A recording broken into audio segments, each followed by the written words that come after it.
Okay, here we are working out some example problems. So example problem number 1 is number 3 for the homework. So they call it a relation. This is a function. So they wanted you to find the inverse. So you start out pretty simple, 4x minus 1. Find the inverse. We could even think about this intuitively. We could say, here's a function, it's going to do some stuff to a number, and it's going to make a new number. So our other function, let's call it, well, this technically is correct notation, y inverse, the inverse of this function y. Okay? This guy's going to take whatever comes out of here and send it back to what this started as. So think about this, it's going to take a number, right here, number, multiply it by 4, and subtract 1 from it. So this thing right here is going to do all that stuff in reverse. The last thing that was done here was to subtract 1, so this one's going to take some number here. It's going to add 1 first. It's going to add 1 to it. Because think about this. This started out as a number you multiply by 4. So now it's a multiple of 4, and then we subtracted 1 from a multiple of 4. Okay, so now we're going to take that number that's 1 less than a multiple of 4. We're going to add 1 back onto it, and we're going to divide it by 4, because now this number is going to be a multiple of 4. We're going to divide it by 4, and then we're going to get the original number. Okay, so that's kind of an intuitive notion, but how do we find that analytically? How do we do the work to find that out? Now, remember what I said in the last video is that an inverse function switches the x's and the y's. So that's what we're going to do here. We're going to switch the x's and the y's. We're going to take this y and make it an x. We're going to take this x and make it a y.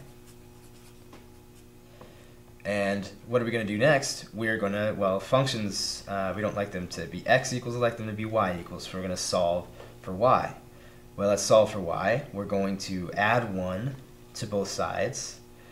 And I'm going to kind of flip this around, so hopefully this doesn't mess you up. So I'm just going to put 4y over here equals x plus 1. So if I added 1 to both sides, I would have x plus 1 over here, 4y over here, and I just flipped them around so that I have 4y over here and x plus 1 over here. Just still equal. If x plus 1 equals 4y, then 4y equals x plus 1. My last step to solve for y is divide by 4.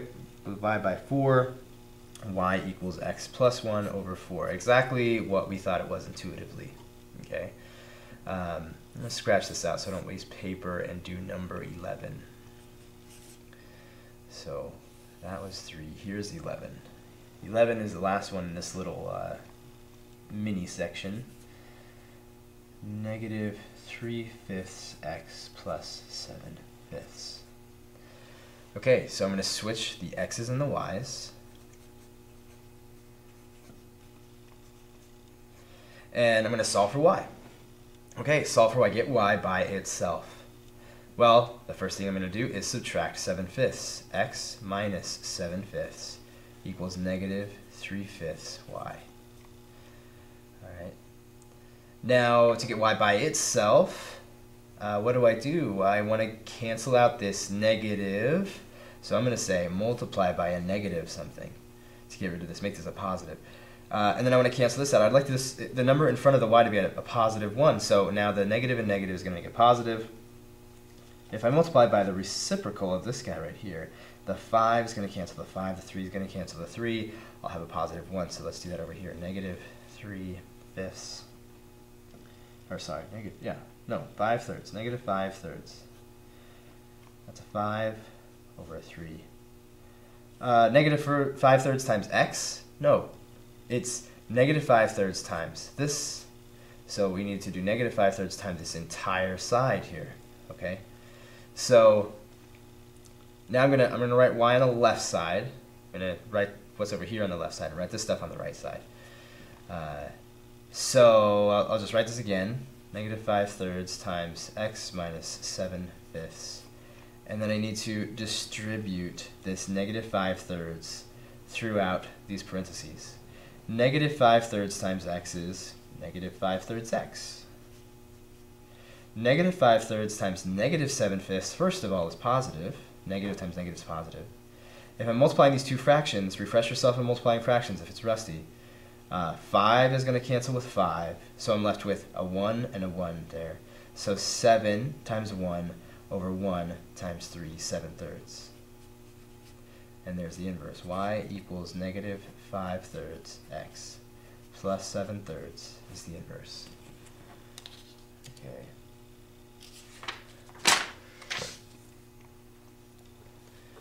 Next of all, f of x equals 2x plus 3. This is number 16, by the way. 2x plus 3, and g of x equals 1/2 x minus 3/2. Okay, so let's see if I can go back in my notes here and find where I mentioned this. Remember what I said before is that things that go into the first function, they go in here, they need to come out, and then go into the other function and come out what they originally were. And then we said with functions, what that looks like is if we compose them with each other, if we put this function and this function, the whole thing is going to work out to be x. It's going to just come out to be x. And then if I put the function f into the function g, again, we're just going to get x back out of it. So that's what we need to do. We need to do the composition of these functions, which we've had practice doing from the previous section. And when we compose them with each other, then they should get x. So first let's do f of g of x.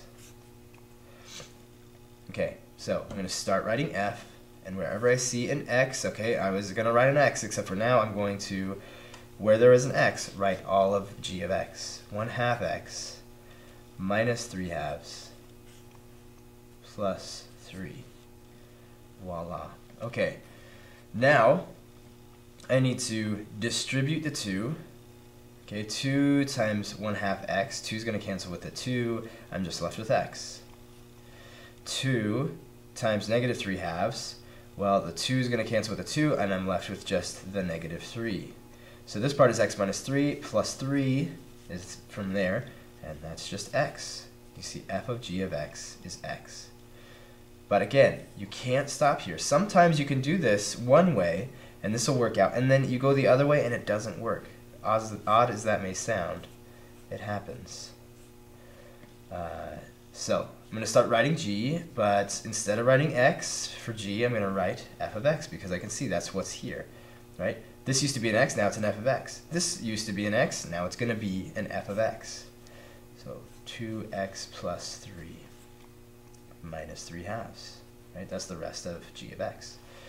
So now we're going to continue with our work by distributing. So 1/2 times 2, of course that's 1. That's 1 times x. 1/2 times a positive 3, well that's 3 over 1 times 1 over 2. That's going to be 3 over 2. So plus 3/2 minus 3/2, that's the rest of g of x right there. So 3/2 minus 3/2 is 0, so we're left with x. And so, since it works out, they are inverses of each other. Number 20. F of x is equal to 5x squared minus 2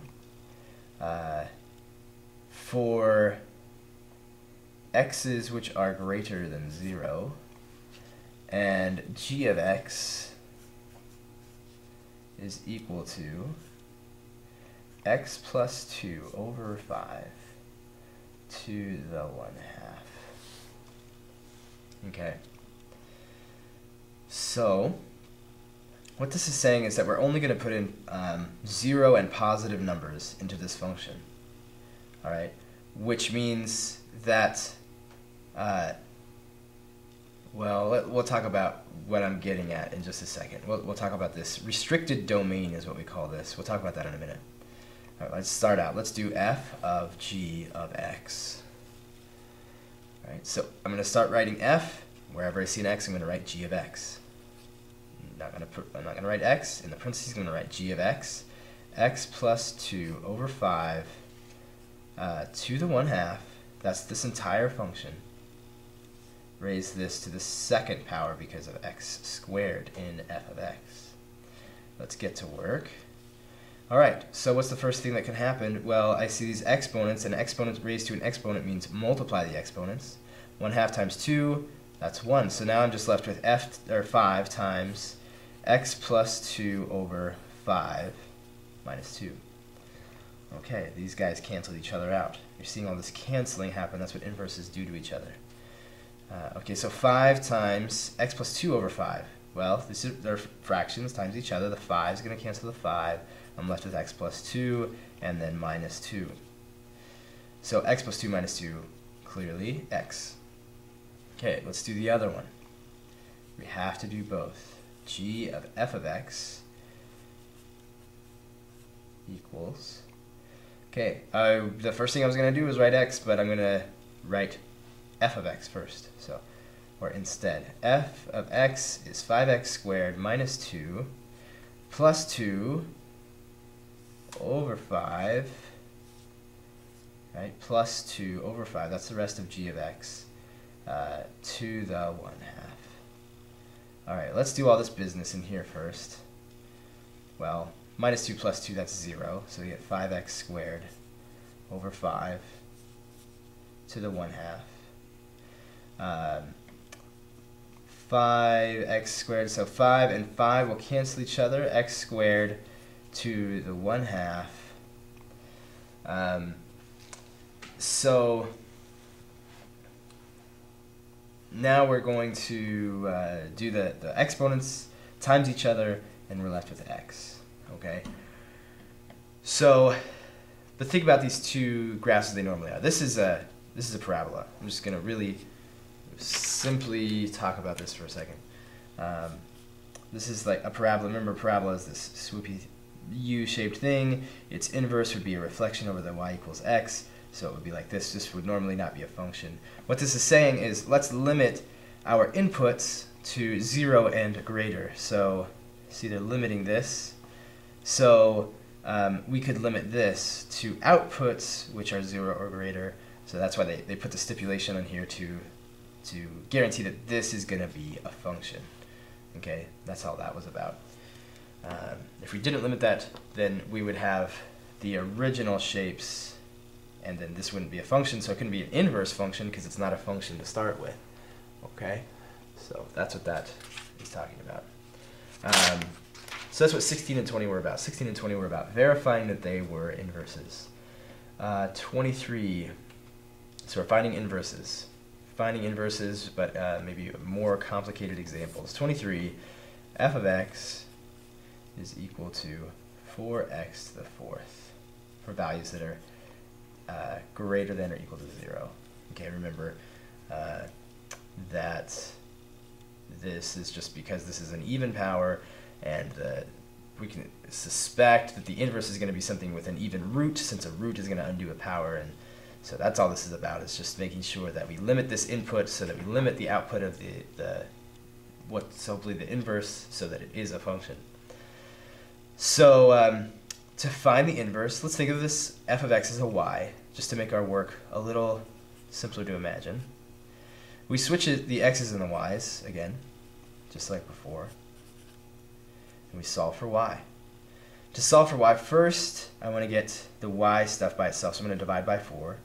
So I'm going to get y to the 4th is equal to x over 4. Don't let this throw you. All I did was divide by 4 on both sides to cancel out this 4. I had x over 4 equals y to the 4th, and I just switched the order, and it's fine because they are equal to each other. And it doesn't matter what order I say that in. So next, to get y by itself, I take the 4th root of this whole thing, both sides. 4th root cancels the 4th power. Y equals the 4th root of x over 4. Okay? And because this input was limited, this output is limited, and this is therefore a function. Okay, let's do on, hopefully I have enough room to do 27 on this side of the paper. Okay, if you need to see that, you can go back. F of x is equal to 16 over 25 x squared, where x is greater than or equal to 0. We're limiting that. You're gonna have to stop this.